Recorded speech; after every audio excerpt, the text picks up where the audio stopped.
একজন বিলিয়নিয়ার, একটা private jet, একটা রহস্যময় দ্বীপ, আর তারপর কারাগারে মৃত্যু।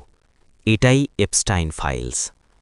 জেফ্রি এপস্টাইন ছিলেন এক প্রভাবশালী ফাইন্যান্সিয়ার।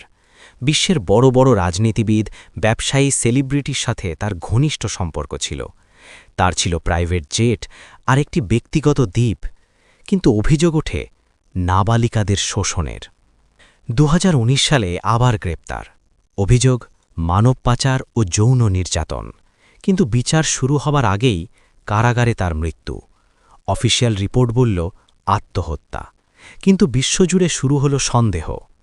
এপস্টাইন ফাইলস মানে আদালতের নথি, ফ্লাইট লগ, সাক্ষ্য। সেখানে উঠে আসে বহু প্রভাবশালী মানুষের নাম। তবে মনে রাখবেন, নাম থাকা মানেই অপরাধ প্রমাণ নয়। তবুও প্রশ্ন রয়ে যায়, সত্য কি পুরোটা প্রকাশ হয়েছে?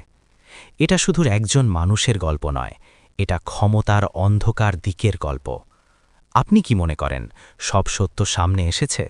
কমেন্টে লিখুন ইয়েস বা নো, আর ফলো করুন এমন বাস্তব রহস্য জানতে।